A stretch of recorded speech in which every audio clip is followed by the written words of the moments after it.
Tommy is a golden retriever who belongs to his loving master, Roy, and family. His morning begins with a hurry to get out for the morning business in the yard. Roy's son, Apu, opens the door for him when Tommy rings the bell. Every morning, the housekeeper Gainchin tries to leash him, but Tommy rushes off to sniff and find his spot. Once all relieved, he runs to Roy, who is waiting for him with the ball. Roy tells Tommy lovingly that he will play with him later because of his back pain. Roy gets the medicinal spray for Tommy's ticks and is about to spray when dog Shafi arrives. Shafi is a matchmaker for dogs and has brought a cute golden retriever along as a potential mate for Tommy. Roy is cautious as Shafi brought a mixed breed dog last time, lying that it was a pure one. When Roy insists that Tommy's mate has to be purebred and the best, Shafi explains that this one is an original English-Canadian breed. The female dog says hi to Tommy. When the female dog asks Tommy whether it is his first time, Tommy blushes awkwardly. Shafi tries to convince Roy that the female dog has a great lineage, with its parents being champions. Yet Roy is unconvinced. He thinks that a dog's character is determined by its masters. Shafi calls in Tipu, who owns the female retriever. Tipu is chewing tobacco and spits on the roadside before greeting Roy. Roy is enraged that Tipu is ill-mannered and rejects the match. When dog Shafi offers a lot of money for the mating, Roy clarifies that Tommy's dignity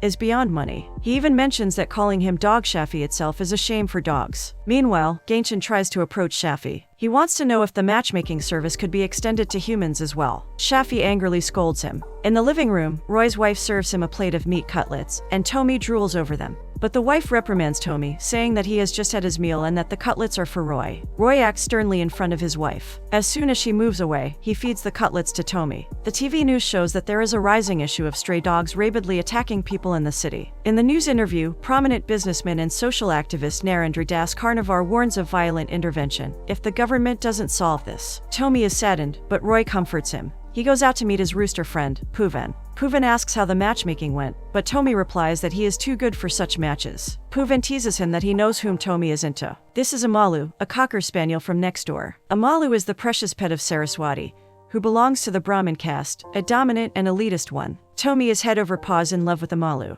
Not only Tommy, but the other male dogs in the neighborhood, a Doberman and a boxer, also admire Amalu. Yet the one Amalu loves is, of course, Tommy. Tommy dreams of getting married to Amalu, in a tux. They both are the stars of the local pet show, winning trophies and tiaras. Every night, Tommy jumps over the fence between their houses and plays with Amalu, and one night, the grandmother of Saraswati notices this. She is shocked and angry that the meat-eating dog, Tommy, who belongs to a Christian household, is mating with their Hindu Brahmin vegetarian dog, Amalu. Saraswati tries to argue that dogs have no caste or religion, but Grandma rebukes and pressures her son, Swami, to end this. Meanwhile, Roy is training Tommy to open the door on command. Swami comes in and tells Roy that he doesn't want Tommy coming to his yard or playing with Amalu. Roy tries to explain that they are just dogs. Swami mentions his plan to make Amalu mate with a purebred cocker spaniel, and Tommy's shocked. Soon, Roy and Swami argue heatedly about each of their dogs' prestigious pedigree and character. Swami locks up Amalu to keep her away from Tommy. Amalu looks unwell the next morning, and Saraswati calls her fiancé Anand, who is a veterinary doctor. Anand finds out that Amalu is pregnant, much to the shock of Grandma and Swami. Grandma asks Anand to abort the Christian dog's puppies, but Anand says it is too late. Swami angrily scolds Roy for not keeping Tommy caged. Tommy can't resist and runs to the fence to see Amalu. Roy furiously pulls him away. Anand suggests that he will take Amalu to his house the next day. Tommy and Amalu are forcefully locked up in their respective homes for the time being. Saraswati wants to let Amalu out, but she is scared of her dad. Tommy sleeps off helplessly until Puvan, the rooster, wakes him up from the balcony. Tommy shares his misery with his best friend, Puvan. Puvan explains how selfish humans are, as his own master's wife wants to make a chicken roast out of him. He adds that Amalu is caged and depressed, and that she will be taken to Anand's the next day. Puvan persuades Tommy to open the door and flee with Amalu. Tommy is hesitant to open the door without Roy's command, but has no choice. Puvan convinces him that they can return after Amalu's delivery, as humans will accept them once the puppies arrive. Amalu cannot leave without taking an apologetic look at his beloved Roy. Cleverly, he sneaks out of the kitchen door to Amalu's. Puvan bids farewell on the way, as he is not sure whether he will get roasted soon. Tommy convinces Amalu to elope, using Puvan's advice, and rescues her. As they walk off, the Doberman next door tries to them by interrogating where they are going. Amalu scolds him off, and the Doberman feels embarrassed. Amalu and Tommy run freely as it starts to rain. In the same city resides Bassie, a brutal dog catcher. He traps helpless stray dogs and transports them in his scary van. The next morning, Roy and Swami are searching for their respective missing dogs. Roy reprimands his housekeeper, Gainshan, for not guarding Tommy. Meanwhile, Tommy and Amalu explore the stray world for the first time. The traffic and the unfriendly humans scare them. They find refuge in a dumpyard. Amalu is hungry and tired. Tommy ventures to the kitchen of a nearby restaurant and steals a bone for Amalu. But Amalu is disgusted by it, as she is a vegetarian. An old Labrador helps them. He gets them food from a nearby temple, which serves free vegetarian food. They all share the lentil stew and rice, but the old Labrador reminds them that every day won't be the same. Some days will be too hard. Sumathi, a lonely woman, works in a roadside eatery nearby. She ensures to save a dosa or two for her pet dog, Karadesan, every night before she heads home. Her colleague warns her about the dangerous stray dogs on the way, but Sumathi is bold. Back at the dump yard, the old Labrador is dejected that no humans came looking for Tommy and Amalu. He shares how his master abandoned him when he became old. He managed to find his house, but his master had already replaced him with a new puppy. Tommy and Amalu feel sad for the old dog. Meanwhile, Sumathi passes the dump yard. An aggressive Rottweiler growls at her from the alley. Tommy intervenes to help Sumathi, even though the old dog warns that the Rottweiler Bruno is ferocious. He protects Sumathi by telling off Bruno. Amalu and the old dog join Tommy. Bruno leaves after threatening Tommy about the consequences of entering his territory. The old dog urges Amalu and Tommy to follow Sumathi, as she would definitely feed them, being a kind woman. Sumathi tries to shoo them away, but they persist. Unable to resist their cute charm, Sumathi lets them follow her, even though Karadas would be angry. Karadas, a funny indie dog, is waiting hungrily. He is disappointed that his mom, Sumathi, has brought in 2 new dogs. Sumathi comforts Karadas that they will stay only until the female dog delivers. Tommy politely introduces himself and Amalu. Karadas deduces that they are eloped lovers. Amalu reminisces that she had a similar-looking dog neighbor back at home who was called Blackie. Karadas remarks that all black dogs are Blackie, and even his own former name was Blackie, until Sumathi adopted him. Sumathi's son was named Haridas, but he abandoned Sumathi. Hence, Sumathi named the Indian dog Karadas, wherein Kari means black. Tommy and Amalu intently listen as Karadas lists out his rules. He sternly states that the food Sumathi offers is not enough for even him, and Amalu and Tommy will get only leftovers. Moreover, they both should not come anywhere near his sack of a bed. Also, only Karadas has the right to chase the silly cat from the area. Finally, Tommy and Amalu should leave once the puppies are born. But it doesn't go according to Kari's plan. Sumathi feeds Tommy and Amalu the dosas, while Kari gets the old sticky rice. Kari sadly finishes off the rice while Tommy and Amalu devour the dosa hungrily. Kari jokes that although Tommy and Amalu look extraordinary and like rich pets, they are poorer than him, an ordinary indie dog. At night, Amalu and Tommy go to sleep as they remark on how caring Sumathi and Kari are. They affectionately recall their owners, Roy and Saraswati, and wonder whether they miss them. Tommy assures her that their humans will gladly take them back once they return with the puppies. Kari overhears this and reassures them about returning home because they can't overstay there. Amalu apologizes for eating the dosa and reasons she cannot eat chicken or fish. Kari asks her not to worry, as such meaty luxuries are never available there. The next morning, Amalu and Tommy wake up to the funny scene of Kari being scared by a chunky cat. Tommy barks and chases the cat away, to Kari's joy. Amalu helps Sumathi in the kitchen by bringing the smoke pipe to lighten the hearth. Her neighbor, Aisha, visits to see the new dogs. Kari is annoyed when Aisha mentions that Kari finally got some friends. Sumathi suggests Aisha take either Amalu or Tommy with her, but Aisha refuses, as her Muslim family considers dogs forbidden. But she brought some fried chicken for them. To further Kari's dismay, Aisha adds that the new dogs are of special breeds, unlike Kari, who is just an indie. Yet, he is thrilled to see the fried chicken and fetches the plate to eat. But by the time he returns, Tommy has already been offered the first piece of chicken. Kari is dejected and turns away. But Tommy brings the fried chicken to Kari, as he obeys Kari's rules. Kari is touched, and he eagerly shares the chicken with Tommy and Amalu. Soon, the trio become close friends who explore the nearby beach, teach each other new tricks, and share nibbles. Back at their home, Roy and Saraswati miss their dogs a lot, but Tommy and Amalu are having a lovely time with Kari and Sumathi. Tommy cannot wait to see their puppies, and Amalu says they will be here in a few more days. The next morning, Tommy is unable to find Amalu anywhere nearby. He searches for Amalu with Kari. They spot Amalu being taken away by Bassie in his van. They try to chase the van unsuccessfully. Bassie takes Amalu and the other dogs into a basement, which has many similarly captured dogs. Bassie works for the businessman and social activist Narendra Das Carnivar, who earlier berated the government for the stray dog menace. Narendra actually runs an illegal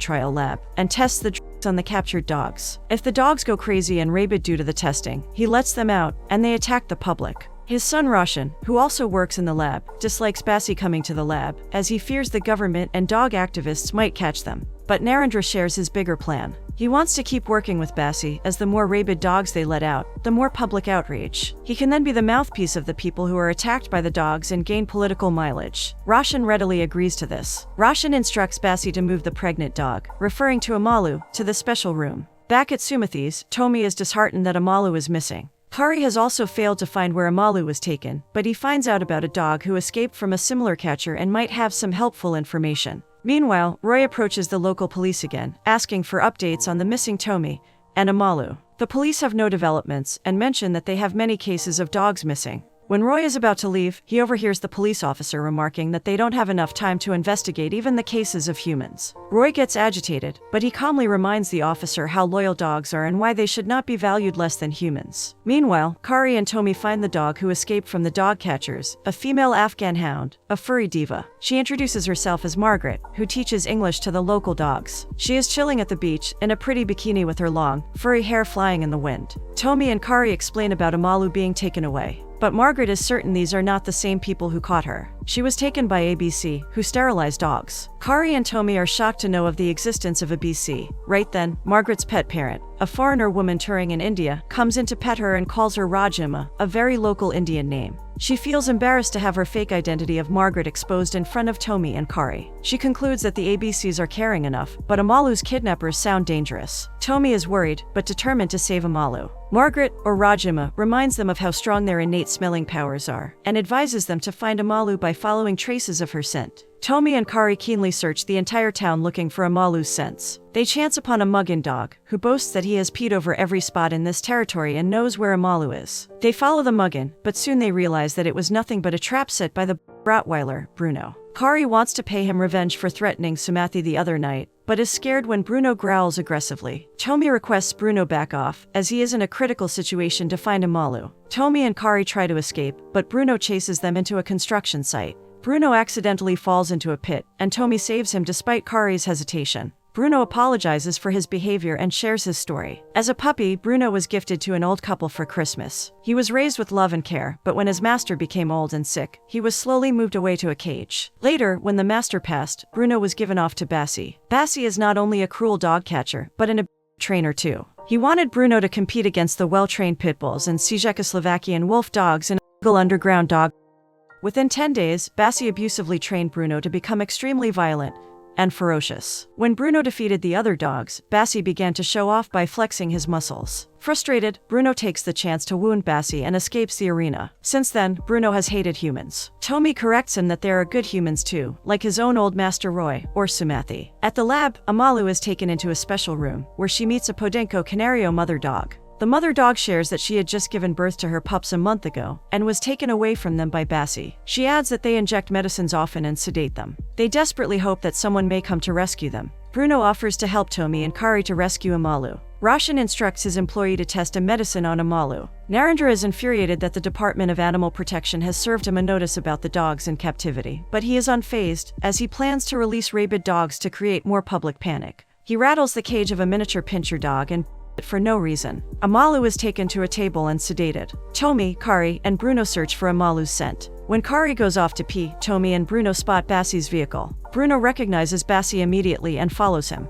Tommy turns around in the middle of the road to wait for Kari. A rashly driven truck almost hits Tommy, but Kari leaps in to push Tommy away. Tommy is saved, but sadly Kari gets hit. At that exact moment, Sumathi wakes up from her sleep, sensing something wrong, and looks for Kari. Kari is badly bleeding, but he convinces Tommy to leave and look for Amalu. Kari wags his tail for one last time as he lovingly remembers Sumathi. Bruno and Tommy follow Bassie to the lab. The mother dog tells Tommy where Amalu is, and in return, he unties her. Tommy catches Amalu just in time, when Roshan is about to inject her with the test medicine. Tommy barks and bites Roshan, saving Amalu. They sneak out of the room, but Bassie blocks them. But Bruno walks in, and Bassie wants to avenge Bruno. They fight fiercely, and Bruno scars him gravely. Meanwhile, Amalu and Tommy free the rest of the captured dogs. Narendra, who is relaxing in his office, has a surprise visitor, the miniature pincher dog whom he earlier. Narendra underestimates the pincher, only to learn a lesson with painful injuries. Amalu is tired and cannot walk anymore. They rest on the roadside. The next day, Anandan, who is on his morning jog, finds Amalu and Tommy, along with their new adorable puppies. He takes them all home to Saraswati. The now free mother dog wags her tail in gratitude to Tommy when they leave.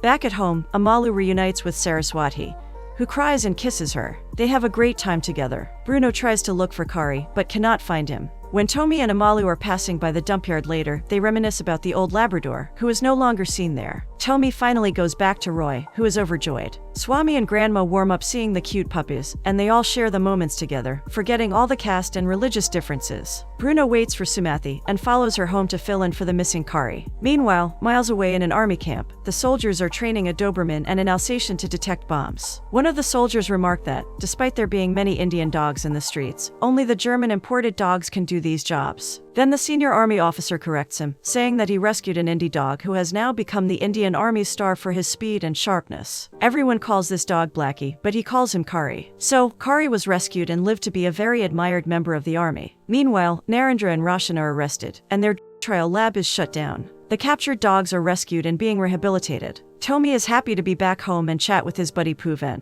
who has still managed to survive without being roasted. Apparently, the lady who wanted to roast him passed away instead. He shares the joy that he has found a hen girlfriend, and is waiting for their eggs to hatch. Meanwhile, Gaenshin the house help returns to Roy and reveals that he has finally found Tommy and Amalu, bringing in a random white Spitz dog and a brownish Dachshund. He thinks they are Tommy and Amalu, who have shrunk in size due to starvation. Roy roars with laughter, joined by Tommy and Amalu.